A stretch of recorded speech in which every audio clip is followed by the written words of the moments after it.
ฟังละครแล้วได้คติอย่างใดฟังนิทานได้คติอย่างใดอาตมาจะวางสายเนอศรัทธาญาติโยมวันนี้อาตมาจะวางสายก่อนละไผที่จะมาอู้มาจากับอาตมาภาพก็จะวางสายให้กับญาติโยมได้อู้ได้จากันว่าอยู่จุดไหนตั้งใดหาอีน่ะเอ้าอาตมาเปิดสายให้แล้วเนอวันนี้สายใกล้สายไกลนะมา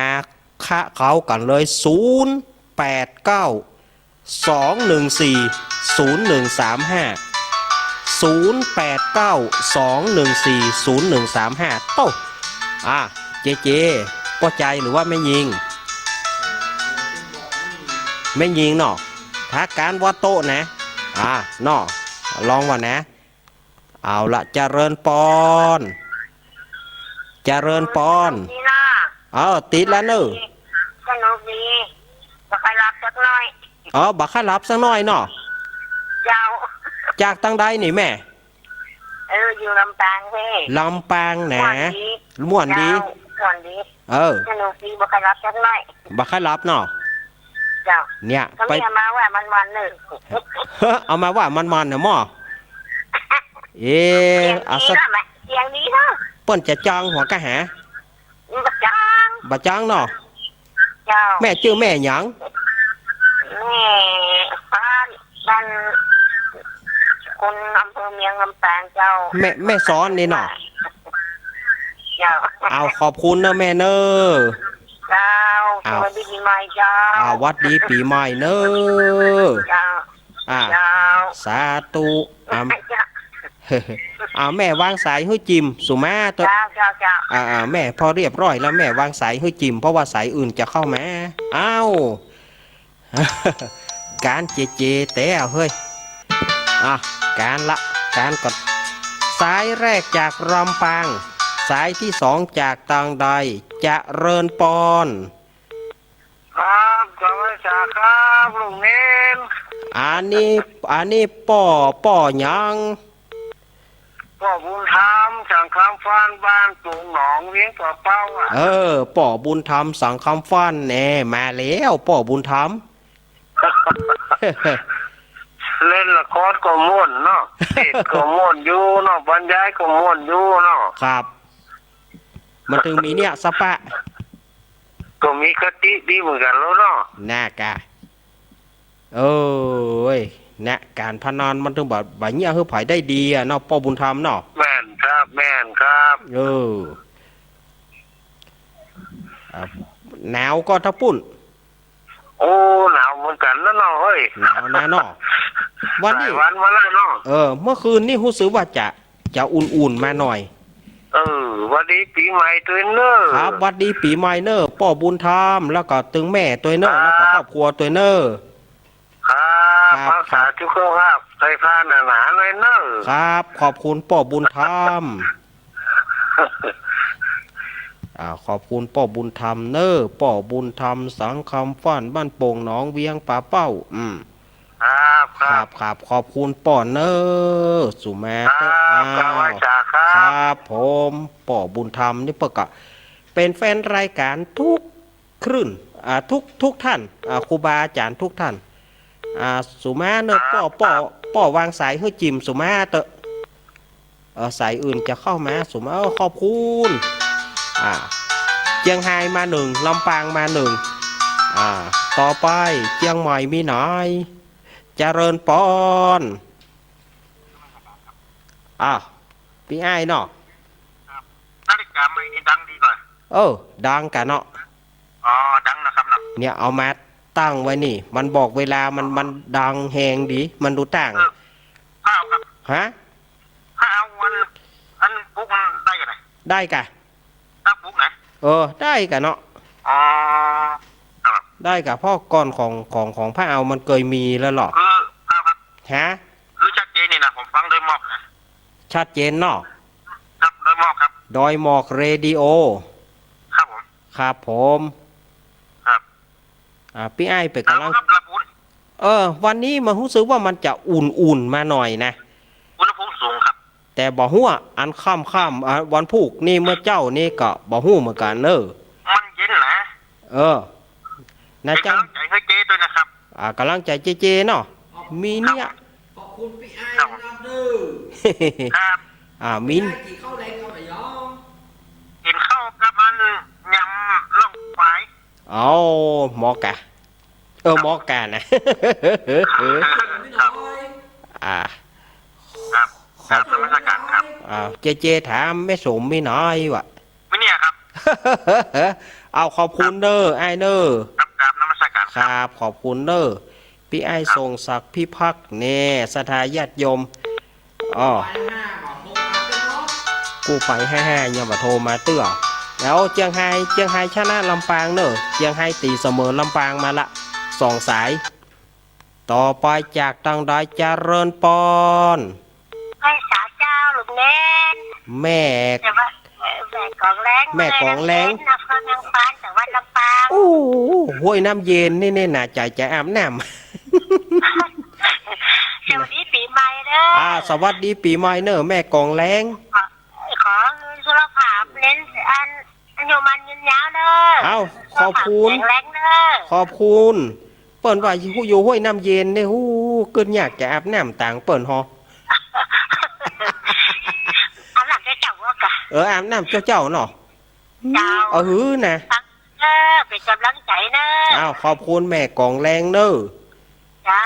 อ๋อ ขอบคุณเจ้าโอ้ โอ้ยนั่น เมินแหนมมาหน่อไหลอาการน่ะ มาอยู่มากะ แต่แม่บ่ได้ให้ฟังหรอกมากะมากู้อังการเนาะ เออรักการวันที่22วัดจะมาเอ้ยพรสีใหม่กับได้ยิน วันนั้นมันติดอะไรอย่างแน่วันที่22ติดงานขาวดำ เออ ติดงานขาวดำที่บ้านสองแควเลยบ่ได้มาสักกำขอบคุณไหม ไปมาทัวกันเถอะ กาน่ากลัวเปิ่นติดเคอร์ฟิวกลัวเปิ่นล็อกดาวน์อย่างเดียวแบบเดียวนี่นะกำเปิ่นเหรอน่ะกำเปิ่นบ่ล็อกดาวน์ก่อนมานะกะ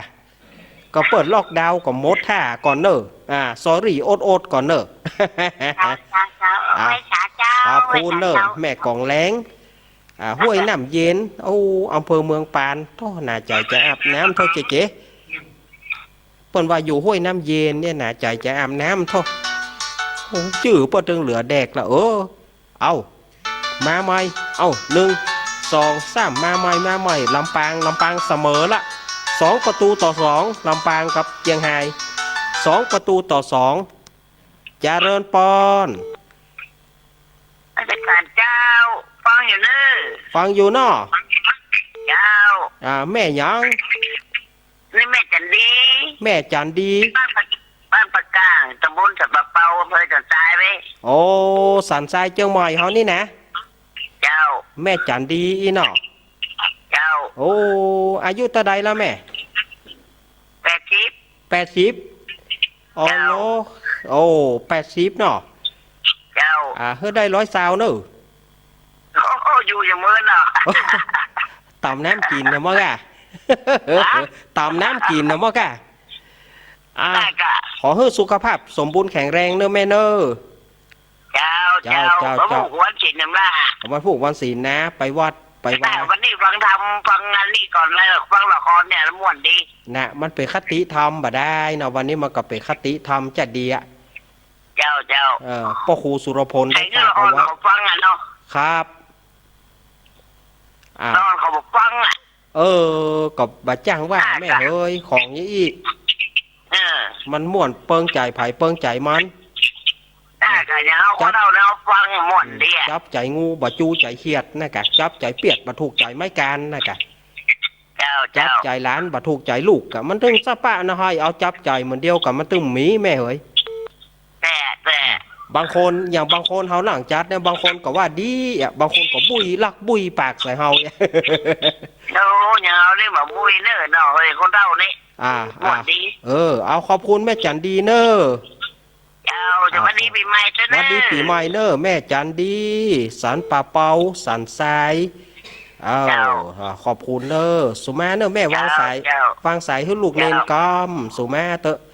สายอื่นเข้ามาโลโลดูสุมาเตอะสุมาเนอะแม่จันดีอีกอะขอบคุณ เจียงใหม่วันนี้เจียงใหม่มาหน่อยเนอะ เจะเริญปอน ไว้สาธุเล่นเจ้า จากตังใดแม่ จากแม่สลัดแต่ซอดน้ำมันปานอยู่วันลำปาง โอ้ เจ้า ลำปาง3-2 มาแล้ว3-2 ว่าเล่น เล่ากันพนันหลงดีนอนเน้นเนาะ ก่อนนะมันบดีนะ เน้นการพนันเนี่ยมันต้องเสียงหมดดอก มีอย่างก็เสี่ยง มี อ่ะ อย่างกระเสียงกระจำอ่ะ เนี่ยมีอย่างก็เสี่ยงวันหลังอาตมาจะเอาเรื่องเศรษฐีขายเฮือนปิกมาเล่าแถมนี่ เอาเหล่าเจอได้แต่จะหม่อนเนาะ เศรษฐีขายเฮือน เดี๋ยววันหลังจะเอามาเตะเธอเนอ เจ้า ถ้าบัตรติดถ้าบัตรติดเคอร์ฟิวเหี่ยก่อนนะ เจ้า เจ้า เขาเน้นอยู่ดีมีสุขเนอะ เอาขอบคุณ ดีปีใหม่เนอะ สาธุขอบคุณแม่ฉลาดเนอ เจ้าสาธุ ขอ เจ้า ขอบคุณแม่ฉลาดบ้านแก่ซ่อนเมืองปาน โอ้ตั้งป้อนแหนนปัญญาอวดผลเนอบาโทรมาหากันเนอป้อนแหนนนะ คุณโทรไปก่อนเจ้า พักนี้เปิ่นบาโทรหาเฮ้ยบอกว่าเปิ่นฮับได้บ่ได้ก็บ่ฮู้นะบ่เดียวนี่นะป้อนแหนนปัญญาเขานั่น ตบหน้าคุณจะเสียเหรอ อันนะบ้านป่าเมียง จะเสีย บ่ป้ากำเตี้ยอีก เจ้า เอา หน้าคุณมึนเนี่ย น่ากะฮู้จักเนาะ เขาจับกาเจ้า น่ากะเอาขอบคุณแม่ฉลาดเนอ เจ้าเจ้า ขอบ สา คุ ธุ ณ เจ้า สาธุ อายุวันยืนยาวเลยจ้าเด้อ ครับแม่ฉลาดบ้านแก่ซ่อนเมืองปานแม่วางสายคือจิมนั่นขอบคุณนี่กะแม่เหยพอสนทนาแล้วแม่วางสายทันที แม่บ่วางสายอื่นมันเข้าบ่ได้ไปจังหยังจะเริญปอน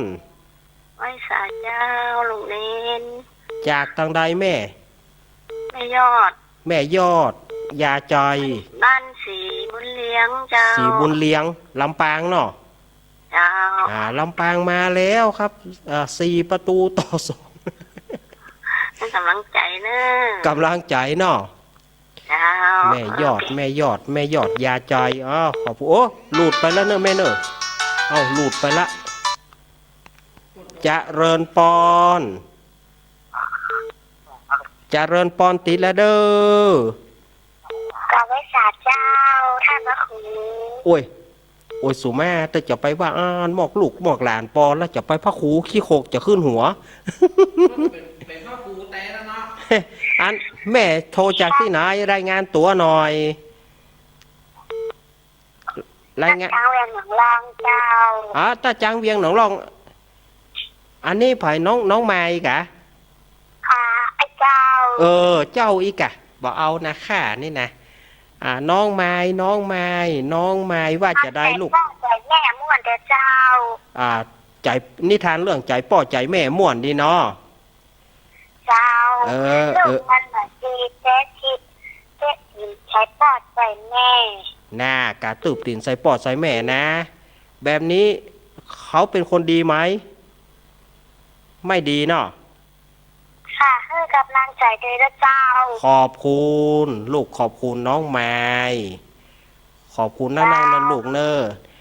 ฝึกไหว้พระมาเนอฝึกไหว้พระมาเนอวันหลังพระลุงจะคือไหว้พระนะ เจ้าค่ะพระขาเจ้า เจ้าอ่า เจ้า เจ้าน้องไม้บ้านตาจังน้องไม้วางสายคือพระลุงกำลูกสุมาเตเอานั่นกะ แสดงว่าอันนี้เป็นระบบดีแท็กพอไปพักสายมันจะผิวปากทันทีดีแท็กนี่ถ้าผิวถ้าว่าวางสายจะผิวปากวิวเจริญปอน วัดดีปีใหม่เจ้า วัดดีปีใหม่อยู่ตั้งได้ อยู่แม่สายเช่นเดิม แม่สายแม่เกี้ยวเนาะ แม่แก้วนั่นน่ะเจ้า แม่เกี้ยวพญาโสม เจ้าขอ ไม่ใช่นี่แม่สายแหมเกี้ยวนี่ มีความสุขเยอะๆเนอะ สาธุ รถฟ้อนเนอะเจ๊ตัวเนอะมีความสุขเยอะๆเนอะ ครับขอบคุณครับ ขอบคุณแม่เกี้ยวเนอะแม่เกี้ยวพญาโสมเนอะแม่สายบ้านอย่างก็แม่ ฟังจังหวะนั่นเนอะ ครับบ้านแม่ชื่อบ้านอย่างก็บ้านแม่สายน่ะ บ้านหนองอ้อ เออหนอง หนองอ้อ หนองอ้อเนาะ ตำบลโป่งผา โอ้ไปทางโป่งผาปุลู่ อืม อ้าวขอบคุณเนอะแม่เนอะแม่เกี้ยวครับเอาเร็วสั่งไปดิ เอาขอบคุณแม่เกี้ยวเนอะแม่เกี้ยวพญาสมเอาเข้าครอบไปหน้าสื่อ0892140135ปัดโถสายก็ยังเหนียวแน่นเนาะเจริญปอน เจ้าลุงเนน อันนี้จากตังใดหา เจ้า อันนี้จากตังใดหา แม่ตาไนเจ้า แม่ตาแม่ตา แม่ตาบ้านแม่ตาน้อยแจ่โฮมลำปางโอ้ลำปางมาแล้ว5 ประตูลำปางมาแล้ว5 ประตู5 ประตูวันนี้ ฟังประจำวันนี้ พังประจ ฟังลุงเนนตึ้งเหมือนกันรับเหรอ เราเอาปลามาลูกควายว่าแต่คืนนี้ฟังลูกเน้นนั่นเนาะไอ้เนาะ กำวัน ครับ กำลังใจเนอะ ขอบคุณ ดีปีใหม่ หวัดดีปีใหม่เนอะแม่ตาเนอะ ดีด้วยเนอะ เจตัว ครับขอบคุณครับ ไหว้สาเจ้า ขอบคุณเนอะเจตัวเฮ้ยเจตัวขอบคุณแน่เพิ่นได้กำลังใจมายิ้มละตะกี้นี่จะรับติ๊กอ่ะ เจริญปอน ไหว้สาเจ้าลูกเนน อันนี้จากตังใด จำเสียงแม่สีทนได้แล้วเนาะ เอ้ยเขาก็อากะเอ้ยเอาคือสถานญาติโยมเปิดได้สงสัยเนาะกันเนาะแม่สีทอน เจ้า ฟังแต่เจ้าแล้วนะลูกเนน ฟังเจ้าแล้วเนาะ เจ้าละครคนม่วนขนาดแต่ น่ะ เนี่ย เจ้า เล่นอันใดก็หมดลึงเนาะ เล่นแบบไว้ไม่แต่ออมสินของลูกเนาะ นาเนาะ โอ้เล่นเล่านี่มันตึงแบบดีนะเนาะ เขาหมดลึงอ่ะ น่าจะเอาหมดเลี้ยงอ่ะ บะเหลืองสักอย่างอิดนะแต่ วัดดีปีใหม่เนอะ วัดดีปีใหม่แม่สีทอน ครับ เจ้า ขอบคุณครับแม่สีทอง เจ้า เจ๊ ครับ วัดดีปีใหม่เนอะ ครับขอบคุณหลาย เจ้าอยู่ดีมีสุขตลอดปี64เนอะ ครับขอบคุณแม่สีทอน เจ้าสาธุ แม่ เจ้า สี ลู ท กเน อน เนี่ยแม่สีทอนปุ่นนั่นแม่สีทอนเปรมจิตอยู่หนองบัวชัยปราการอำเภอชัยปราการจังหวัดเชียงใหม่ ไปฝางปุ่นนะเดี๋ยวเอาขอบคุณแม่สีทอนเดียวกันวางมาละจะเริญปอน อาจารย์เจ้าเน้นเห็นเด้อ มาแล้วแม่เพนมาแล้ว แม่มาแล้ว แม่เพน ปีใหม่จึงเมนตึงเจเด้อลูกหลานเด้อ อ้าวหวัดดีปีใหม่เหมือนกัน เดินทางก็ปลอดภัยด้วยเมนเด้อ ๆเล่นลิ้นเกินหมื่นนักเด้อ ครับ ขอบคุณนักๆแม่เพนชัดเจนเด้อ ชัดเจน วันนี้เราวางสายกันให้มันได้นักๆหน่อยเนาะ จัดนะจ้าไว้จ่ายจ้า ครับขอบคุณ โอ้เวียงน้องล่องมา2 สายน้องไม้ป่วนเมืองบ้านตาจาง แล้วก็แม่เพนบ้านตาจางอันนี้มาเวียงหนองล่องมา2 สาย นอกนั้นลำปางเจียงไฮ้จะเริญปอนจะเริญปอน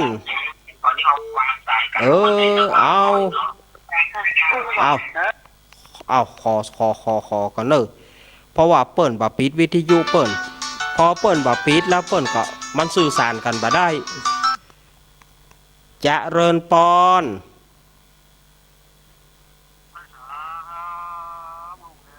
ป้อนานค่าย ปอกขายบ้าน ป้อนานค่ายบ้านป่าบงหัวโงมเมืองพาน ละครนี่ก็เข้าท่าเยอะเนาะ น่ะมันแฝงด้วยคติธรรมนะ มันแฝงด้วยคติธรรมเนาะ ว่าก็คาดแบบทำอย่างนี้ค่ะ ก็มันมีคติธรรมน่ะอันพ่อครูสุรพลเปิ้นบอกว่าฟังเขาก็ถึงชอบใจแท้เพราะอย่างม่วนใจนี่ด้วย หน้ากันเนาะน่าฟังแต่หนาหู หน้าพังหน้าพัง มึงต้องมาแฮกติดลูกเล่น โทรบอกให้ติดเปิ้นเนาะมันก็บ่เป็นหยังป่อมันก็อานาก้อยเปลี่ยนไปเน้อบัดได้มันบางทีมันก็มานักโยนกันยิบมึงมาแฮกตันแม่เทวดาทั้งหลายหู การเทวดานะเทวดามันแฮงว่าแป๊บเอาแป๊บเอาแต่เน็ต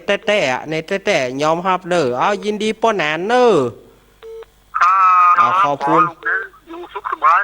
ครับขอบคุณป้อนานค่ายเด้อขอบคุณป้อนานค่ายนั่นหัวงมนั่นน้ำเด้อขอบคุณเด้อดิเจ๊ก็เหมือนกันเลยดูดีนี่ชุกเหมือนกันเลยครับขอบคุณป้าค่ายบ้านหัวงมนั่นน้ำเด้อครับขอบคุณป้อค่ายเด้อป้อนานค่ายปาบงหัวงมอำเภอพานนะแต่ก่อนอาตมาก็ว่าเป็นเมืองเทิงลูกเป็นว่าอำเภอพานโอ้เจริญปอนจากตั้งใดแม่อันทางกลางจับไปได้แล้วเนาะแม่จ่าแม่จาเนาะแม่กี้แม่กี้แม่กี้ห้างตอมเนาะแม่กี้สุมาเตอะเอาว่าจะได้แม่กี้ฮะวันนี้โอ้ยฟังนิทานหมดอ่ะหน้ากาหน้ากาน่ะก็โทรหาเน่น่ะมาได้วันการแล้วก็โทรหากับมาได้สักคำโอ้มันมานักแน่มันมากำเดียวมันบางทีก็โยนเนาะฟังกูการนั่นเด้อฟังกูการเนาะครับขอบคุณแม่กี้เนอะครับขอบคุณแม่กี้เนอะบ้านห่างตำเวียงป่าเป้ามาละเวียงป่าเป้ามาละ3 ประตูครับขอบคุณเนอะแม่กี้บ้านห่างตำนี่ก็บ้านลุงคมเขาบ้านป้าน้อยไม่มากแต่ว่าจะไปกับไป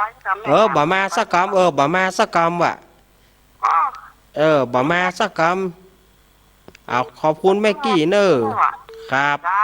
ขอบคุณ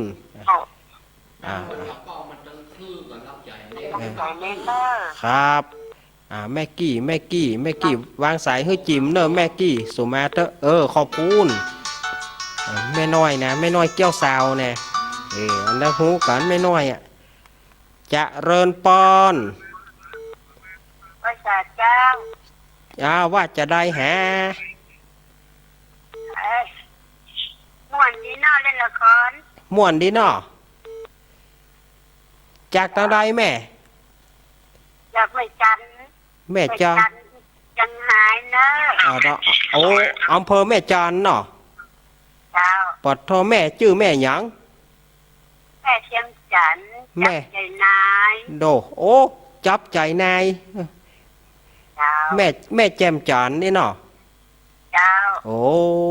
ชื่อเปิ้นงามแตะงามว่าเนาะแม่แจ่มจันนี่จับใจนายปดโทปานบ่ปออยู่แม่จันเจียงไฮ้เสียงม่วนเสียงหวานเชียงไฮ้เจ้าดูแม่ฟังขึ้นอย่างแม่ฟังขึ้นของงั้นยมดารุณีเนาะของดารุณีขอบคุณนะแม่เนอขอบคุณวัดดีปีใหม่เนอแม่แจ่มจันเนอโทมันตึงมาติดเนาะขอบคุณแม่แจ่มจันเนอขอบคุณเนอญาติโยมโทรเข้ามาได้0892140135นะพี่อ้ายเพิ่นก็ถามนะว่ายังบ่ถามป้นพ่องว่าป้นฟองขึ้นอย่างเฮาก็ลืมไป แจ๊กอะโอ้มันก็นักแก่พ่องแหน่เนาะเจริญปอน สาเจ้าลูกเน้น อ้าวจากตังใดแห สุขีเจซ่อน อันนี้ก็แม่น้อยนะอันนี้ก็แม่น้อยเหมือนกัน แม่แก้วลูนเจ้า แม่แก้วลูน เจ้า แม่แก้วลูนนี่เกิดก่อนเปิ้นเนาะ ทางผมว่านเนาะ อืม ทำวันนี้เนาะ ครับครับขอบคุณเนอะแม่แก้วลูน เจ้าจบดีปีใหม่นะลูกเน้น โชคดีปีใหม่เหมือนกันเนอะ เจ้าของอยู่ดีมีสุขเนอะลูก สา เนอะ ธุสาธุสาธุ เจ๊เตยเนอะ ครับขอบคุณหลายๆครับ แม่แก้วลูนบ้านแจ่ซ่อนเมืองป่าโอแจ่ซ่อนนี่มานักเนอะวันนี้นะโอ้จะเริญปอน ไว้สาเจ้าลูกเน้น อันนี้จากตังใดแห จากลำปางเจ้า แม่แก้วอวดร่างเนาะ ไม่ใช่เจ้าแม่น้อยอุตุดี อันนี้แม่น้อยอุสุดี แม่น้อยมา แล้วตะกี้ตักเปิ่นพิษตะกี้นะ เจ้า ไปตักเปิ่นพิษ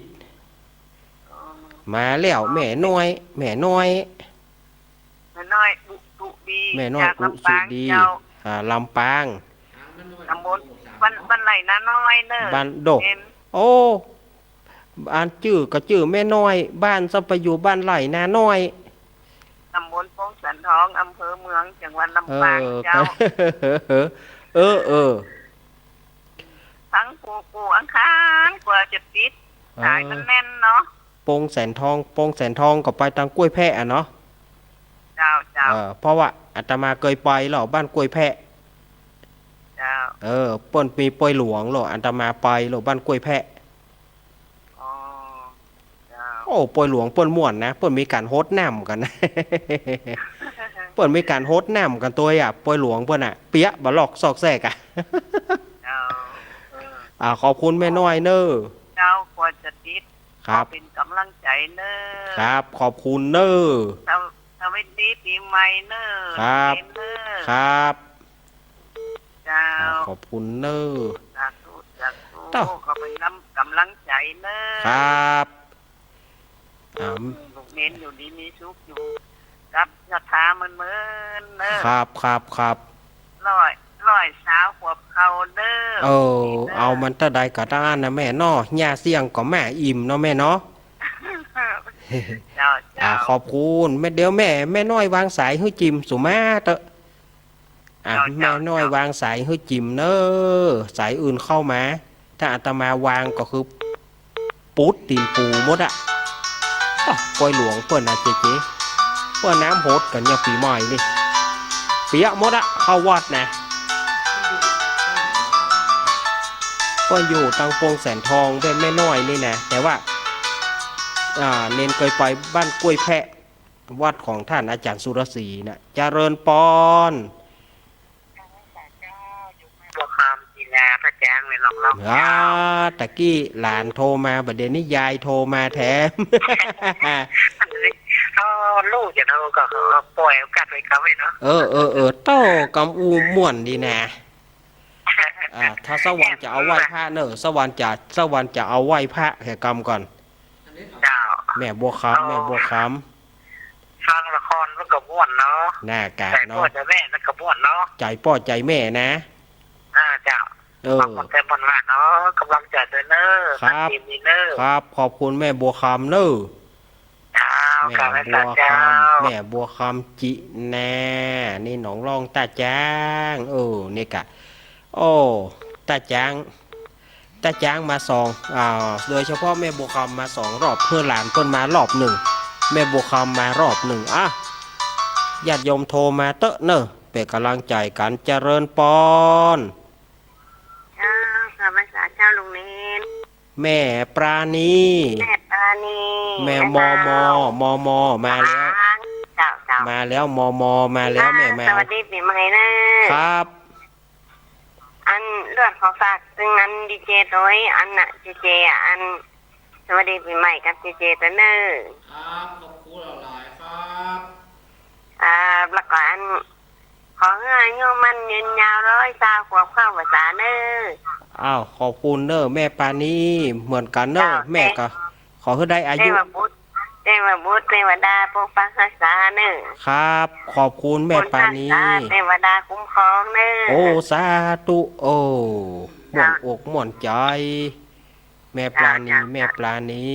มอมอ เจ้า แม่ปราณีมณีจรในอ้อมอำเภอฝางเปิ้นโทรมาแล้วเนอะ0892140135ป้อน้อยบุญปอนมีหน่อย เจริญปอน มัสการเจ้า จากตังใด พ่อประสางเจ้า ป่า ละปูนเจ้า ป่าสางเนาะบ้านหยังแม่ บ้านป่าซางนะกะเจ้า บ้านป่าซาง โอ้ยยากลำยากเหลือนี่เล เอ๊ะ ย แม่หยัง แม่ฟังถึงวานแม่ธนาพร แม่ธนพร โอ้ม่วนดีเหรอเน้น อานา ม่วน ครับ สวัสดีปีใหม่ตัวเนอร์ ครับ ดีเจตัวเนอร์ เจเจโตย อ๋ออยู่พวกพานขออยู่ยื ครั น บ ยาว120 กว่าปีเนอร์ ครับขอบคุณแม่ธนพรเนออำเภอป่าซางเนาะ จ้าฟังถึงว่าเนี่ยมันโคตรยากลำยากเลยเน้นเฮ้ย โทรยากเนาะ ยากความพยายามมีที่ไหนความสำเร็จอยู่ที่หันเนาะ หน้าความสำเร็จเนาะ ตึงบ่ยอมหรอก ตึ้มยอมแล้วเนาะ โอ้จนได้นะ ยังไงก็ไม่ยอมอีก ไม่ยอม ไม่ยอมหนูไม่ยอมหนู เป็น ไม่ กำลัง ยอม ใจ อีก ให้เห็นน้อยเด้อ ครับ วันใดบ่ได้มาวันใดบ่ได้ฟังนี่นอนตื่นบ่หลับนะครับ ครับขอบคุณขอบคุณเนอ จ้าสุขสันต์วันปีใหม่เด้อ สาธุสาธุเจเจตุยครับแม่ธนพรแม่ธนพรบางทีก็เปิ้นก็อยากจะโทรเนาะแต่ว่ามันบัดติด มันไม่ติด มันไม่ติดฟังตึงวันเนาะครับ สายฟังแคบมาเลยติดว่ะ ครับขอบคุณแม่เฮ้ยลูกหลานหูนะแม่ยังบอกอู้กำยองมาเลยถ้าแม่จะอู้กำยองแม่อู้กำเมืองมาน่ะ มาก็บัดท่านี่ป่วยบัดท่าขางภาษาเนาะว่าป่วยไปเลยลูกเนนฟังได้เจริญปอน เจ้า เจ้าจากทางไหนเจ้า นี่เจ้ายกปีพี่สมัยเจ้า ก่อนนั่นแหละกะอยู่ๆไว้ว่าเจ้าเอาเจ้าที่หนอ เสียงหยาบแล้วปี เจเอิญมาว่าใดก็ เสียงยานแต่อันนี้ เราดักฟังเปิดต้นเมื่อละ บอกเป็น เราดั ยั ก ง ฟังเปิดเมื่อแล้ว ครับ ขอบคุณนักๆเนอที่วันนี้ได้เข้ารายการตัววันนี้นะ เจ้าดีแล้วว่าทางเชียงใหม่จะได้ฟังตัวต้องย้ำเบอร์โทรบ่อยๆเพราะว่า เน้นเพึ่งเข้าตอน1 คืนนะ ครับ ต้องย้ำเบอร์โทรบ่อย แต่กะ ๆเมื่อก่อนเนี่ยจะจับตอนกลางวันตึงทุ่งยองเนาะ ครับ แต่ว่าคนที่เพิ่นฟังตอนกลางคืนเนี่ยเพิ่งได้ฟังคืนนี้คืนแรก ครับผมขอบคุณ จ้า ขอบคุณโยมปี่นักๆเนอ เพียงแขวนสวัสดีดีเจตัวเจรวยเนาะ ปีน้องๆด้วยครับ มีความสุขนั่งนักเจ้า ครับครับ บางขายซะอีกก่อนก็แล้วกันก็โอ้ยังว่านะโตยากเหมือนกันได้คุกนิดแล้ว3 รอบอ่ะ ครับขอบคุณเนอ ครับ เดียวกันเนอครับ ปีครับฝากความคิดถึงไปหาหนาคำมูลตัวด้วยครับ เจ้า เปิ้นฮับหูละเนอขอบคุณได้โยมปี่เนอ น้ำด้วยปีใหม่หนาคำมูลน้ำด้วยครับ ครับขอบคุณเนอโยมปี่พิสมัยบ้านดอนตาลเปิ้นจะมีพระป่าเนอวันฮือ แต่กะ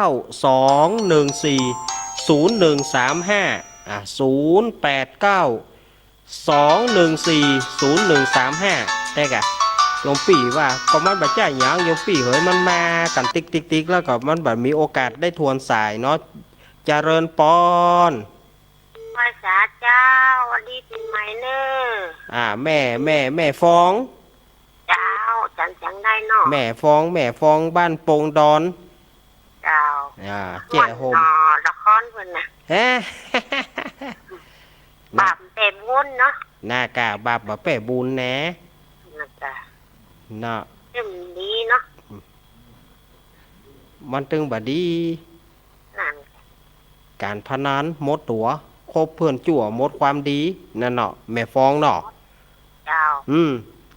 ขอบคุณแม่ฟองนะเจ้ามันคนนี้เนอเหมือนเดียวกันเหมือนเดียวกันจัดไปเมินถ้าเปิ่นบ่ลอกดาวเหี่ยก่อนเนาะขอบคุณแม่เจ้าบุตรมีเจ้าบุตรตนเดียวนะเต้บ่บุตรป้อนานคายเต้ว่าดานี่มากันนั่งเต้บ่บุตร2เวียงป่าเป้าป้ออ้าย3กับป้อบุญธรรมเหรอเต้บ่บุตร3แม่นะเต้บ่บุตรมา3เต้ว่านอกนั้นเทวดาทั้งหมดก็น่ากะ3กระจ่างเนาะที่มีแต่เทวดานั่นน่ะไปวัดกระจ่างอย่างกระจ่างเนาะครับใจเนอเนอครับขอบคุณแม่ฟองเนอแม่ฟองบ้านโป่งดอนแจ่โฮมลำปางแหนแม่ฟองวางสายฮื้อจิมสุมาเตอะขอบคุณปัดท่อโอ้เจริญปอนเจ้ากระไว้สาเจ้าท่านพระอาจารย์มาแล้วมาเอาเลยมาแล้วเอาเลยมาแล้วมาเเจ้ายองหินจากแม่สายพินนั่งอยู่จันไม่อยู่ดอนใจคงเห็นตรงซ่านอำเภอเมืองปานดันฟ้าทำคำสอนไม่ตึงบัลละเอาเป็นไม่ใจนำตางกูข้ามกูเจ้าฟังเป็นประจำวันใดได้ฟังมันกะม้วนนะเจ้าขอบคุณเนิดพระอาจารย์รักเนิดทำมากกะอันละครกะม้วนเอาครูบาสังฆะเห็นหน่อยครูบาสังฆะเห็นหน่อยเอาเลยครูบาสังฆะเอาเลย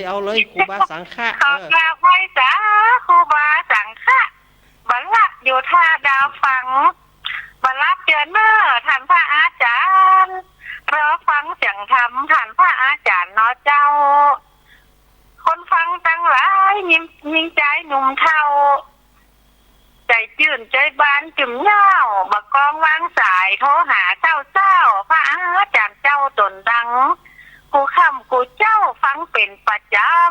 ำก่อนว่าโทรตันจะโทรตึงวันเนาะเจ้าถ้ากำลังใจว่าอาจารย์เนเอาขอบคุณแม่สายพินวันดีปีใหม่ด้วยเนออยู่ดีมีจุกอายุมันยืนยาวเลยเช้าขอบเข้าภาษาเนอขอบคุณแม่สายพินมีอยู่กำวัดกำภาษาศาสนากำปออกสถาไปตลอดเดือนตลอดวันใจเนอกำภาษาเจ้าสาธุเจว่าลืมกันไปแล้วแกอีหรอมาลืมมาตัวไก่ได้หัวใจอยู่ใกล้อยู่เนอเจเนอขอบคุณแม่สายพินครับปดต่อเนี่ยเขาได้ย่างเสียงเขาอยากกำแม่สายพินมานี่นะม่วนนะได้ปล่อยครูบาสังฆะเขาได้ย่างเสียงเขาอยากกำก่อนแม่สายพินวางสายฮื้อจิมสุมาเตอะขอบคุณ0892140135เนอสถาญาติโยมเจริญปอนเจ้าเอาจากตั้งใดไม่ปิ้นถือเนอปิ้นไทยถือเนอตั้งใดนี่โอ้โหลูกกำเหลือเนาะกำลือเนาะกำลือมันเบิดกำยองเนาะแม่ยังแม่อยู่ที่ไหนแม่อยู่แม่สาวเสมอเสมอบุญเนาะเจ้าปัดโทขอบคุณแม่จักเสมอไงก็ย่ำเคยไปกำเตอนะ อยู่ที่หน้าทานอยู่ที่ไหนอ่ะ อ๋ออยู่เพเนอร์ละปูนเพเนอร์ กับปูนละปูนเพเนอร์ แม่อุ่นจิ้งหรืออยู่แม่สาบ อ๋อแม่สาบเสมิง แม่ เนาะ สาบเมืองเสา ครับขอบคุณเนอร์แม่เนอร์ ก็อันพ่อพวกผมยึดเจ้ามันปัดต้านไปเนาะ อ๋อท่มต้านเปิ้นเนาะ ปัดต้าน ปีนหยังปล่อยขับติดมาห้าคนเนี่ยเนาะขับติดในเนี่ยเนาะติดในอยู่ ครับจะมาเจ๊งอ่ะน้องเลิศ มันเท่ามันปิ้นเน้นเท่าได้ เจ๊งแต่เจ๊งว่า ขอบคุณเนอ อายุ70 เก่าแล้วนะครับ 79เนาะ เจ้า ขอบคุณเนอ คุณกับปูนกับมายุไม่ทราบเลยซ้อมคุณอยู่รู้ ครับขอบคุณเนอแม่เนอ เจ้า เปิ้นเป็นยองเฮาเป็นเปิ้นเป็นลือเฮาเป็นยองสถาญาติโยมก็ปอแกมกันได้อยู่กะหา ปอแกมกันได้อยู่กะหา0892140135เจริญปอนเจริญปอนเจริญปอน ภาษาคุณเนน หลวงพ่อนิพนธ์ จำได้เนาะ หลวงพ่อนิพนธ์มาเลยนิมนต์เอากลอนสักบทหลวงพ่อนิพนธ์ ไม่ทันแล้ว ทานอยู่ฟังอยู่ ทานอยู่วันนี้อาจจะถวายเวลาให้วันนี้ ไม่ทันแล้ว เนี่ยไม่ทันแล้วครับผม หน้าเนาะ เอาโอกาสหน้าเนาะหลวงพ่อเนาะ โอกาสหน้าขอให้ยุวันโนสุขังพลังนะครับ ผมภาษา ครับผมกราบไหว้สานมัสการหลวงพ่อนิพนธ์แฮมซองสายเนอะสถาญาติโยมแฮมซองสายเนอะเจริญปอนติดแล้วจากตั้งได้เดี๋ยวเจริญปอนขอสมัยเป็นน้อยอูย่องก็ได้นะ ฟังออกอยู่ก้าฟังออกก้าโอ้แม่อยู่ป่าสร้างกับอูยองกูเน้นจำเข้าใจนะหืมเข้าใจก็ว่าไปกันเนาะเน้นน้อยทุกมีเพราะยึดทุกยึดเพราะอยากทุกมากเพราะพลอยทุกน้อยเพราะหลุดทุกหลุดเพราะปล่อยเน้นน้อยเฮ้ยน่ากะโอ้ยมันถึงสปะน้อยแม่น้อสปะแต่เนาะเน้นสมัยเด้อเนอะแม่อูยองก็ได้เด้อแม่กูเน้นจำหูอินได้ว่ามาเตอะลูกยองนี่มันจุ้มเนาะมันจุ้มมันอยากว่าไปเลยเตยแม่เขาฝืนใจตาอู่เมืองมันฝืนใจมันเนี่ยเนาะเอียกับปอยมันเหลวใจเดียแม่จือแม่ยังก็แม่ประสร้างแม่ธนาพรนะคะแม่ธนาพรเนาะเอาขอบคุณเนอะแม่เน้นหน่อยบาปีนสังเนอะแม่ธนาพรเนอะเจ้าบ่ลืมก็ยองมันตึงบ่ลืมมันตึงไปจุ่มน้ำยองมันตึ้มจุ่มน้ำเนาะมันตึ้มจุ่มเนาะครับขอบคุณเนอะมาทางสายหนึ่งสถาญาติโยม0892140135ไปจะมาปิดท้ายให้อาตมายายอ้วนนี่จะจอนบื้นก่อนโทรเตื้อเจริญปอนกลับไปช้าลูกเด่นเจ้าจากตั้งได้ไปพรป่าเศร้าเจ้ายายพรป่าเศร้าเนาะทุกวันนี้มาผ่ากลางคืนนี่โตเต๋อเดียวเนอะก็เดียวยายพรใจแล้วนะลูกเด่นก็เดียวยายพรแต่ตัวมาละเด็กไข่เนาะเจ้าก็เดียวยายพรร้องงัวแดงสันกำแพงเชียงใหม่อย่าตัวมาละจ้าโอ้นิทานกมลเนาะมีคติเตือนใจเนาะละครเพลงกมลเอามาบ่อยๆเนอะลูกเด่นเนอะจ้าก็สถาตะฟังก็เฮาก็เอามากันเนาะขอบคุณเนอยายพรเนอขอบคุณแม่พรเนอเป็นกำลังใจลูกเด่นเนอจ้าครับกลับไปสาเจ้ายายพรร้องงัวแดงสันกำแพงเชียงใหม่มาก็ยายพรมาก็ จะไปแล้วนะ ยายพรฟังก่อรับละก้ายายพรร้องงัวแดงสั่นกำแพงเชียงใหม่ เจริญปอนสายสุดท้ายเจริญปอน สมัครการ ป่อน้อยผล ครับ ป่อน้อยผลโอวันนี้มาเดึกมาดืนหอ โอ้เด็กหัวมือพวกแบบวันนี้ ป่อน้อยผลป่อน้อยผล ขอสวัสดีปีใหม่นะครับเด้อ สวัสดีปีใหม่เหมือนกันป่อน้อยเนอ ครับ ครับ ผม อยู่ดีมีสุขนะป่อน้อยเนอ ครับ เป็นกำลังใจให้ป่อน้อยโต้ย โอ้ขอเป็นกำลังใจท่านเน็ตเจ้าเด้อ ครับ ขอบคุณป่อน้อยเนอ ครับผ ครับ ม เอาแล้วปอก่อนนอปอก่อนนอปอก่อนนอปอก่อนเพราะว่าเวลามันจะหมดแล้วก่อนที่จะหมดเวลานี้อาตมาก็ขอฝากคติไว้ว่าญาติโยมปีใหม่นี้เฮาทำแต่ความดี เปิ้นบ่ฮื้อออกบ้านเฮาก็บ่ต้องออกเฮาก็ทำอย่างกินกับครอบครัวฮะนะสถาญาติโยมโควิดมันจะมาเฮาก็ปิดใส่หน้ากากเขียเนาะเอี่ยวปีใหม่ด้วยความรื่นเริงเนอะแล้วก็วันพฤหัสบดีวันพาร์ตี้7นี่ก็ตั้งบ้านโยมปีพิสมัยเนอะถ้าว่าไผจะไปทำบุญเปิ้นก็ยินดีต้อนรับเนอะปีพิสมัยเปิ้นก็ยินดีต้อนรับเสมอไผจะไปร่วมกองบุญหอมผ้าป่าเปิ้นทีละเล็กทีละน้อยญาติโยมก็เฮาก็เกียมตัวเฮากลัวเฮาก็ใส่หน้ากากอนามัยไปเหียเฮาบ่ต้องกลัวอย่างละธรรมะจะชนะโควิดสถาญาติโยมธรรมะจะชนะโควิดสถาญาติโยมก็ทำไปร่วมกองบุญกองกุศลกันบ้านโยมปีพิสมัยเนอสุดท้ายนี่ก็ขอขอบคุณเจ้าหน้าที่ทุกสถานีที่ให้เวลาอาตมาภาพวันนี้หากเก้ากับผมอาตมาภาพได้อู้ไปด้วยกรรมใดก็ดีที่มันบัดถูกตามคันลองกองธรรมมันบัดถูกตามแบบตามเบ้าอย่างใดก็ดี